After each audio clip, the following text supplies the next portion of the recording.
खबरां दे इस बुलेटिन विच तुहाडा स्वागत है। मैं हां तरनजीत कौर। पहला पेश ने चुणवीआं खबरां। देश के 16वें राष्ट्रपति की चोण लई संसद भवन ਅਤੇ सूबियां ਦੀਆਂ ਅਸੈਂਬਲੀਆਂ ਵਿੱਚ ਹੋਈ ਪੋਲਿੰਗ।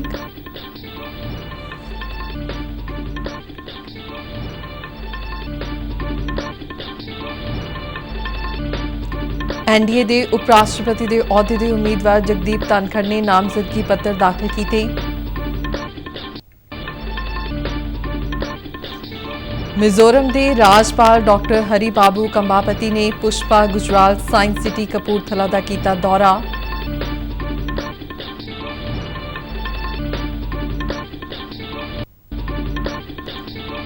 ते पवित्र सौण महीने के पहले सोमवार मौके देश भर के शिव मंदिरों में लग्या श्रद्धालुओं का तांता।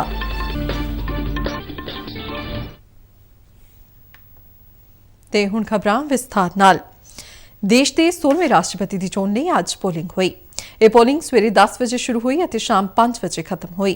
नवी दिल्ली विखे संसद भवन और सूबियां दी राजधानियां विच स्थित असैंबली कंपलैक्सां विच वोट पाए गए। संसद विच 721 सांसदां और 9 विधायकों ने वोट पाया। चोण कमिशन ने पोलिंग और वोटां की गिणती के प्रबंधों की निगरानी लई 37 ऑबजरवरां की नियुक्ति की है। सूबियां ते केंद्र शासित प्रदेशों दीआं असैंबलियां विच 30 चोण थावां ते हर एक लई ऑबजरवर नियुक्त किया गया है। वोटां की गिणती 21 जुलाई नूं कीती जावेगी। इस चोण विच एनडीए के उम्मीदवार द्रौपदी मुर्मू ने जबकि विरोधी धिर ने यशवंत सिन्हा नूं अपना उम्मीदवार बनाया है। मौजूदा राष्ट्रपति रामनाथ कोविंद का कार्यकाल 24 जुलाई नूं खत्म हो रहा है। उपराष्ट्रपति के अहुदे लई एनडीए के उम्मीदवार जगदीप धनखड़ ने आज संसद भवन में अपने नामजदगी पत्र दाखिल किए।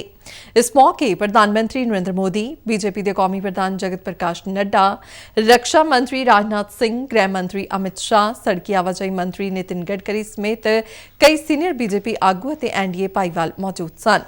इस तो पहला राष्ट्रपति रामनाथ कोविंद ने जगदीप धनखड़ का पश्चिमी बंगाल के राज्यपाल वजों अस्तीफा मंजूर कर लिया। राष्ट्रपति ने मणिपुर के राज्यपाल ला गणेसन नूं पश्चिमी बंगाल का वाधू कार्यभार सौंपिया है। संसद का मॉनसून इजलास अज सवेरे शुरू होया। वधदियां कीमतां ते होर मुद्दिआं ते विरोधी धिर दे हंगामे दे चलदिआं दोहां सदनां दी कार्रवाई दिन भर लई मुलतवी कर दित्ती गई। राज सभा विच विरोधी धिर ने महंगाई ते जीएसटी वाधे दे मुद्दे ते हंगामा कीता, जिस कारण कार्रवाई नूं दिन भर लई मुलतवी कर दित्ता गया। इस तो पहला राज सभा दे 28 नवें चुणे मैंबरां नूं सौं चुकाई गई। लोक सभा लई संगरूर हलके तो चुने गए श्रोमणी अकाली दल अमृतसर दे सिमरनजीत सिंह मान ने भी मैंबर वजों सौं लई। प्रधानमंत्री नरेंद्र मोदी ने भरोसा प्रगटाया कि संसद मॉनसून का इजलास उपयोगी और सार्थक होगा। मॉनसून इजलास शुरू होने तो पहला प्रधानमंत्री ने कहा कि संसद खुले मन नाल गलबात का एक मंच है। उन्होंने सारे सांसदां तो हर विषय बारे गहराई नाल चर्चा करने की अपील की थी। प्रधानमंत्री ने कहा कि सदन में चर्चा ते आलोचना ते विस्तृत विश्लेषण नाल नीतियां बनाउण ते फैसले लैण विच सार्थक मदद मिलती है। प्रधानमंत्री ने कहा कि इजलास इसलिए भी महत्वपूर्ण है क्यों जो इस विच नवे राष्ट्रपति और उप राष्ट्रपति की चोण करवाई जा रही है। उन्होंने आस प्रगटाई कि नवे राष्ट्रपति ते उपराष्ट्रपति देश का मार्गदर्शन करेंगे। केंद्रीय गृह मंत्री अमित शाह ने हर घर तिरंगा प्रोग्राम तहत कल सारे मुख्यमंत्रियों, राज्यपालों, उप राज्यपालों ते केंद्र शासित प्रदेशों के प्रशासकों नाल वर्चुअल मीटिंग की थी। इस दौरान उन्होंने दस्सिया कि देशवासियों में देशभक्ति की भावना नूं होर मजबूत करने की सोच नाल प्रधानमंत्री नरेंद्र मोदी ने हर घर तिरंगा प्रोग्राम तहत एक विलक्षण मुहिम का ऐलान किया है। अमित शाह ने कहा कि इस मुहिम में देश भर में 100 करोड़ तो वध लोगों के जुड़न का टीचा रखा गया है, जिहड़े 13 तो 15 अगस्त तक अपने घरों में तिरंगा झंडा लहराउणगे। गृह मंत्री ने कहा कि उपराला नौजवान पीढ़ी नूं आउण वाले सालों तक देश के विकास और सुरक्षा नाल जोड़ेगा। उन्होंने सारिआं नूं इस मुहिम विच वध चढ़ के हिस्सा लैण की अपील की थी। मिजोरम के राज्यपाल डॉक्टर हरी बाबू कंबापति ने आज पुष्पा गुजराल साइंस सिटी कपूरथला का दौरा किया। उन्होंने विज्ञान सोच पैदा करने वाली गैलरियां, इनोवेशन हब, जलवायु परिवर्तन थिएटर, डायनासोर पार्क और नवीं बनी गणित ज्ञान गैलरी दीआं सारियां प्रदर्शनियां नूं बड़े ध्यान नाल देखिया। साइंस सिटी के डायरैक्टर जनरल डॉक्टर नीलिमा जैरत ने राज्यपाल नूं साइंस सिटी दीआं विज्ञान गतिविधियां तो जाणू करवाया।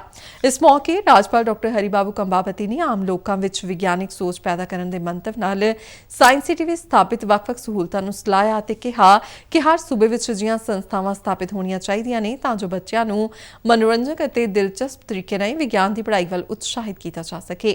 ਉਨ੍ਹਾਂ ਕਿਹਾ ਕਿ ਅੱਜ ਅਸੀਂ ਵਿਗਿਆਨ ਤੇ ਤਕਨਾਲੋਜੀ ਦੇ ਯੁੱਗ ਵਿੱਚ ਰਹਿ ਰਹੇ ਹਾਂ, ਜਿਸ ਵਿੱਚ ਹਰ ਦੇਸ਼ ਦਾ ਅਰਥਚਾਰਾ ਵਿਗਿਆਨ ਤੇ ਤਕਨਾਲੋਜੀ ਦੀ ਮਜ਼ਬੂਤੀ ਤੇ ਨਿਰਭਰ ਕਰਦਾ ਹੈ।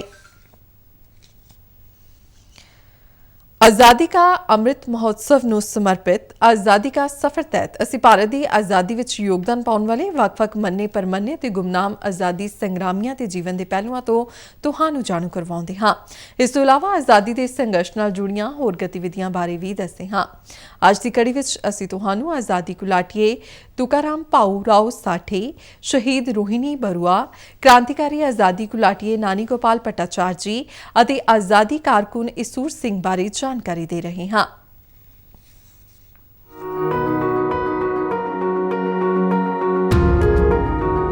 ਅੱਜ ਦੀ ਕੜੀ ਵਿੱਚ ਅਸੀਂ ਸਮਾਜ ਸੁਧਾਰਕ ਤੁਕਾਰਾਮ ਭਾਊ ਰਾਓ ਸਾਠੇ ਨੂੰ ਯਾਦ ਕਰ ਰਹੇ ਹਾਂ, ਜਿਨ੍ਹਾਂ ਦੀ ਮੌਤ 18 ਜੁਲਾਈ 1969 ਨੂੰ ਹੋਈ ਸੀ। ਉਹ ਅੰਨਾ ਭਾਊ ਸਾਠੇ ਦੇ ਨਾਂ ਨਾਲ ਮਸ਼ਹੂਰ ਸਨ। ਉਹਨਾਂ ਨੇ ਸੰਯੁਕਤ ਮਹਾਰਾਸ਼ਟਰ ਚਾਲਵਾਲ ਵਿੱਚ ਬਹੁਤ ਮਹੱਤਵਪੂਰਨ ਭੂਮਿਕਾ ਨਿਭਾਈ।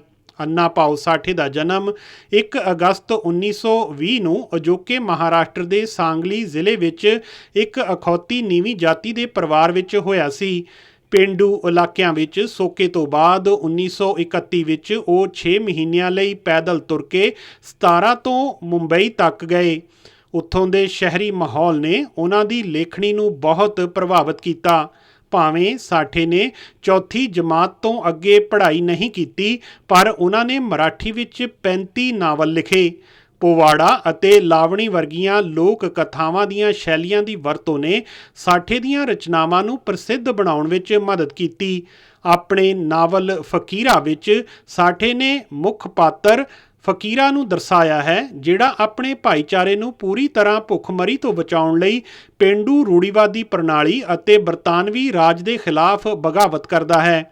ਸਾਠੇ ਕੋਲ ਛੋਟੀਆਂ ਕਹਾਣੀਆਂ ਦੇ 15 ਸੰਗ੍ਰਹਿ ਹਨ, ਜਿਨ੍ਹਾਂ ਵਿੱਚੋਂ ਕਈਆਂ ਦਾ ਭਾਰਤੀ ਅਤੇ 27 ਦਾ ਗੈਰ ਭਾਰਤੀ ਭਾਸ਼ਾਵਾਂ ਵਿੱਚ ਅਨੁਵਾਦ ਕੀਤਾ ਗਿਆ ਹੈ। ਨਾਵਲਾਂ ਅਤੇ ਛੋਟੀਆਂ ਕਹਾਣੀਆਂ ਤੋਂ ਇਲਾਵਾ ਸਾਠੇ ਨੇ ਇੱਕ ਨਾਟਕ ਰੂਸ ਤੇ ਇੱਕ ਸਫ਼ਰਨਾਮਾ, 12 ਪਟ ਕਥਾਵਾਂ ਅਤੇ 10 ਗਾਥਾ ਗੀਤ ਮਰਾਠੀ ਪੋਵਾੜਾ ਸ਼ੈਲੀ ਵਿੱਚ ਲਿਖੇ। ਅੰਨਾ ਭਾਊ ਨੇ ਇੰਡੀਅਨ ਪੀਪਲਜ਼ ਥੀਏਟਰ ਐਸੋਸੀਏਸ਼ਨ ਅਤੇ ਸੰਯੁਕਤ ਮਹਾਰਾਸ਼ਟਰ ਅੰਦੋਲਨ ਵਿੱਚ ਮਹੱਤਵਪੂਰਨ ਭੂਮਿਕਾ ਨਿਭਾਈ। ਉਹ ਬਾਬਾ ਸਾਹਿਬ ਡਾਕਟਰ ਭੀਮਰਾਓ ਅੰਬੇਦਕਰ ਦੀਆਂ ਸਿੱਖਿਆਵਾਂ ਤੋਂ ਪ੍ਰਭਾਵਿਤ ਸਨ ਅਤੇ ਉਹਨਾਂ ਨੇ ਆਪਣੀਆਂ ਕਹਾਣੀਆਂ ਦੀ ਵਰਤੋਂ ਮਜ਼ਦੂਰਾਂ ਦੇ ਜੀਵਨ ਤਜਰਬਿਆਂ ਨੂੰ ਦੱਸਣ ਲਈ ਕੀਤੀ। ਅੰਨਾ ਭਾਊ ਆਪਣੀ ਮੌਤ ਤੱਕ ਸਮਾਜ ਦੀ ਬਿਹਤਰੀ ਲਈ ਕੰਮ ਕਰਦੇ ਰਹੇ। ਅਸੀਂ ਇਸ ਮਹਾਨ ਸਮਾਜ ਸੁਧਾਰਕ ਨੂੰ ਸਲਾਮ ਕਰਦੇ ਹਾਂ। ਅਸੀਂ ਸ਼ਹੀਦ ਰੋਹਿਣੀ ਬਰੂਆ ਨੂੰ ਵੀ ਯਾਦ ਕਰ ਰਹੇ ਹਾਂ, ਜਿਨ੍ਹਾਂ ਨੂੰ 18 ਜੁਲਾਈ 1935 ਨੂੰ ਮੌਤ ਦੀ ਸਜ਼ਾ ਸੁਣਾਈ ਗਈ ਸੀ। ਰੋਹਿਣੀ ਬਰੂਆ ਨੇ ਚਟਗਾਂਵ ਅਸਲਾ ਭੰਡਾਰ ਛਾਪੇ ਵਿੱਚ ਹਿੱਸਾ ਲਿਆ ਸੀ। ਬਰੂਆ ਨੇ ਗੋਲੰਡੋ ਘਾਟ ਥਾਣੇ ਦੇ ਜ਼ਾਲਮ ਸਬ ਇੰਸਪੈਕਟਰ ਦਾ ਕਤਲ ਕਰ ਦਿੱਤਾ ਸੀ। ਇਸ ਦੇ ਲਈ ਉਹਨਾਂ ਨੂੰ ਬੰਕਿਮ ਚੰਦਰ ਸੇਨ ਦੇ ਨਾਲ ਨੋਪਾਰਾ ਪਿੰਡ ਵਿੱਚ ਗ੍ਰਿਫਤਾਰ ਕੀਤਾ ਗਿਆ ਅਤੇ ਮੌਤ ਦੀ ਸਜ਼ਾ ਸੁਣਾਈ ਗਈ। ਰੋਹਿਣੀ ਬਰੂਆ ਨੂੰ 18 ਦਸੰਬਰ 1935 ਨੂੰ ਫਾਂਸੀ ਦਿੱਤੀ ਗਈ ਸੀ। ਮਹਾਨ ਸ਼ਹੀਦ ਨੂੰ ਸ਼ਰਧਾਂਜਲੀ। ਅਸੀਂ ਕ੍ਰਾਂਤੀਕਾਰੀ ਆਜ਼ਾਦੀ ਘੁਲਾਟੀਏ ਨਾਨੀ ਗੋਪਾਲ ਭੱਟਾਚਾਰ ਜੀ ਨੂੰ ਵੀ ਯਾਦ ਕਰ ਰਹੇ ਹਾਂ। ਚਟਗਾਂਵ, ਜਿਹੜਾ ਹੁਣ ਬੰਗਲਾਦੇਸ਼ ਵਿੱਚ ਹੈ, ਇੱਥੋਂ ਦੇ ਰਹਿਣ ਵਾਲੇ ਨਾਨੀ ਗੋਪਾਲ ਯੁਗਾਂਧਰ ਪਾਰਟੀ ਦੇ ਮੈਂਬਰ ਸਨ। ਆਪਣੀਆਂ ਕ੍ਰਾਂਤੀਕਾਰੀ ਸਰਗਰਮੀਆਂ ਲਈ ਉਹਨਾਂ ਨੂੰ 18 ਜੁਲਾਈ 1934 ਨੂੰ ਗ੍ਰਿਫਤਾਰ ਕਰ ਲਿਆ ਗਿਆ ਅਤੇ ਚਟਗਾਂਵ ਜੇਲ੍ਹ ਵਿੱਚ ਕੈਦ ਕਰ ਦਿੱਤਾ ਗਿਆ। ਆਪਣੀ ਰਿਹਾਈ ਤੋਂ ਬਾਅਦ ਉਹਨਾਂ ਨੇ 1942 ਵਿੱਚ ਭਾਰਤ ਛੱਡੋ ਅੰਦੋਲਨ ਵਿੱਚ ਵੱਧ ਚੜ੍ਹ ਕੇ ਹਿੱਸਾ ਲਿਆ। ਉਹਨਾਂ ਨੂੰ ਮੁੜ ਤੋਂ ਗ੍ਰਿਫਤਾਰ ਕਰ ਲਿਆ ਗਿਆ ਅਤੇ ਢਾਕਾ ਸੈਂਟਰਲ ਜੇਲ੍ਹ ਵਿੱਚ ਕੈਦ ਕਰ ਦਿੱਤਾ ਗਿਆ, ਜਿੱਥੇ ਨਵੰਬਰ 1943 ਵਿੱਚ ਉਹਨਾਂ ਦੀ ਮੌਤ ਹੋ ਗਈ। ਅਸੀਂ ਇਸ ਮਹਾਨ ਆਜ਼ਾਦੀ ਘੁਲਾਟੀਏ ਨੂੰ ਨਮਨ ਕਰਦੇ ਹਾਂ। ਅਸੀਂ ਆਜ਼ਾਦੀ ਕਾਰਕੁਨ ਈਸੂਰ ਸਿੰਘ ਨੂੰ ਵੀ ਯਾਦ ਕਰ ਰਹੇ ਹਾਂ, ਜਿਨ੍ਹਾਂ ਨੇ 1857 ਦੀ ਪਹਿਲੀ ਆਜ਼ਾਦੀ ਦੀ ਲੜਾਈ ਵਿੱਚ ਹਿੱਸਾ ਲਿਆ ਸੀ। ਨਵੰਬਰ 1858 ਵਿੱਚ ਈਸੂਰ ਸਿੰਘ ਨੂੰ 14 ਸਾਲ ਦੀ ਸਖਤ ਕੈਦ ਦੀ ਸਜ਼ਾ ਸੁਣਾਈ ਗਈ। ਅੰਡੇਮਾਨ ਟਾਪੂ ਦੀ ਕੈਦ ਦੌਰਾਨ 18 ਜੁਲਾਈ 1959 ਨੂੰ ਉਹਨਾਂ ਦੀ ਮੌਤ ਹੋ ਗਈ। ਦੇਸ਼ ਦੇ ਇਸ ਬਹਾਦਰ ਸੁਪੁੱਤਰ ਨੂੰ ਸਾਡਾ ਨਮਨ।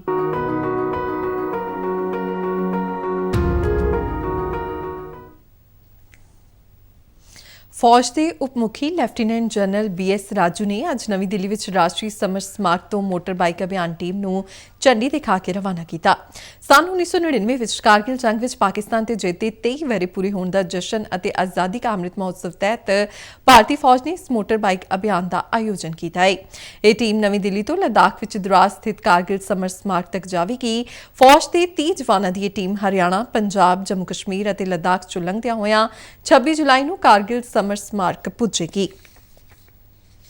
ਕੇਂਦਰ ਸਰਕਾਰ ਨੇ ਤਿੰਨੋਂ ਫੌਜਾਂ ਵਿੱਚ ਅਗਨੀਪਥ ਯੋਜਨਾ ਤਹਿਤ ਅਗਨੀਵੀਰਾਂ ਦੀ ਭਰਤੀ ਦਾ ਐਲਾਨ ਕੀਤਾ ਹੈ।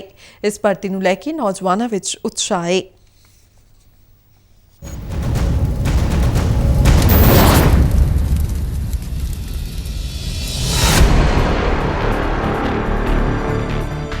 ਧੜਕਦੀ ਏ ਅੱਗ ਦਿਲਾਂ ਵਿੱਚ, ਦੇਸ਼ ਦੀ ਰੱਖਿਆ ਦੀ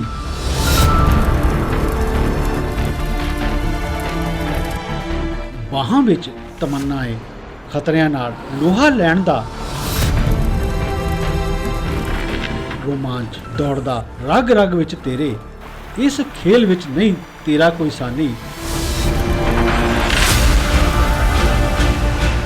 ਜਵਾਨ ਹੈ ਤੂੰ, ਦੇਸ਼ ਦੀ ਜਾਨ ਹੈ ਤੂੰ। ਇਹ ਮੌਕਾ ਹੈ ਆਪਣੇ ਅਤੇ ਆਪਣਿਆਂ ਲਈ ਇੱਕ ਮਾਣ ਨਾਲ ਭਰਿਆ ਸੁਨਹਿਰੀ ਭਵਿੱਖ ਬਣਾਉਣ ਦਾ।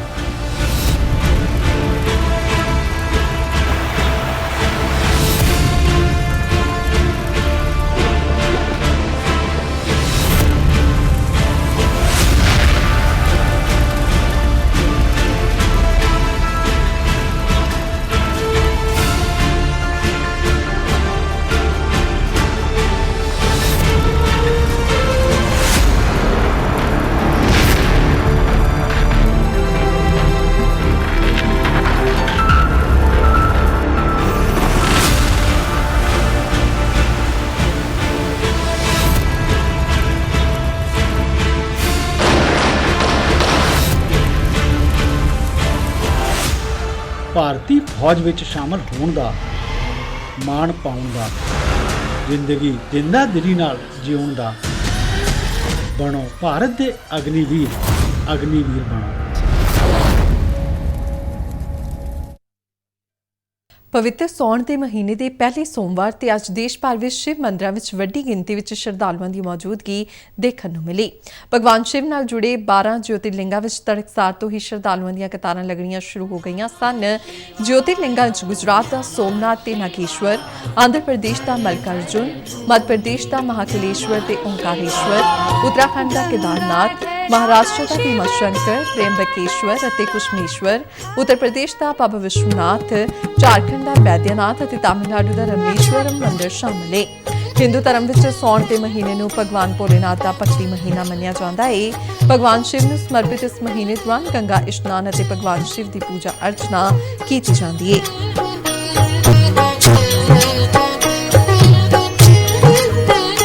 ओम नमः शिवाय, ओम नमः शिवाय, हर हर भोले नमः शिवाय। ओम नमः शिवाय, ओम नमः शिवाय, हर हर भोले नमः शिवाय। ओम नमः शिवाय। ਜਲੰਧਰ ਲਾਗੇ ਕਰਤਾਰਪੁਰ ਸਥਿਤ ਜੰਗੇ ਆਜ਼ਾਦੀ ਯਾਦਗਾਰ ਵਿਖੇ ਰੰਗਮੰਚ ਅੰਮ੍ਰਿਤਸਰ ਨੇ ਜਲਿਆਂਵਾਲਾ ਬਾਗ ਦੀ ਘਟਨਾ ਤੇ ਆਧਾਰਿਤ ਨਾਟਕ ਖੂਨੀ ਵਿਸਾਖੀ ਦੀ ਸ਼ਾਨਦਾਰ ਪੇਸ਼ਕਾਰੀ ਕੀਤੀ। ਇਹ ਨਾਟਕ ਸ਼੍ਰੋਮਣੀ ਨਾਟਕਕਾਰ ਕੇਵਲ ਧਾਲੀਵਾਲ ਦੇ ਨਿਰਦੇਸ਼ਨ ਹੇਠ ਖੇਡਿਆ ਗਿਆ। ਇਸ ਨਾਟਕ ਵਿੱਚ ਇਤਿਹਾਸ ਅਤੇ ਮੌਜੂਦਾ ਘਟਨਾਵਾਂ ਤੋਂ ਲਏ ਜਾਣ ਵਾਲੇ ਸਬਕਾਂ ਨੂੰ ਬਾਖੂਬੀ ਪੇਸ਼ ਕੀਤਾ ਗਿਆ। ਵੱਡੀ ਗਿਣਤੀ ਵਿੱਚ ਦਰਸ਼ਕਾਂ ਨੇ ਇਸ ਨਾਟਕ ਨੂੰ ਦੇਖਿਆ ਅਤੇ ਸਲਾਹਿਆ। ਜੰਗੇ ਆਜ਼ਾਦੀ ਯਾਦਗਾਰ ਮੈਨੇਜਿੰਗ ਕਮੇਟੀ ਦੇ ਸਕੱਤਰ ਲਖਵਿੰਦਰ ਸਿੰਘ ਜੌਹਲ ਨੇ ਦੱਸਿਆ ਕਿ ਆਜ਼ਾਦੀ ਦੀ 75ਵੀਂ ਵਰ੍ਹੇਗੰਢ ਨੂੰ ਸਮਰਪਿਤ ਇਹ ਨਾਟਕ ਆਜ਼ਾਦੀ ਕਾ ਅੰਮ੍ਰਿਤ ਮਹੋਤਸਵ ਪ੍ਰੋਗਰਾਮਾਂ ਦੀ ਲੜੀ ਅਧੀਨ ਪੇਸ਼ ਕੀਤਾ ਗਿਆ।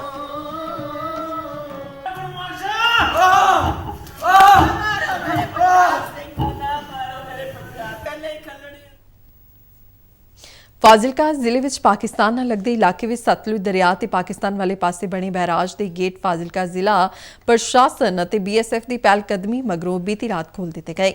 ਇਸ ਨਾਲ ਸਤਲੁਜ ਦਰਿਆ ਦੇ ਪਾਣੀ ਦਾ ਵਹਾਅ ਥੱਲੇ ਨੂੰ ਜਾਣਾ ਸ਼ੁਰੂ ਹੋ ਗਿਆ।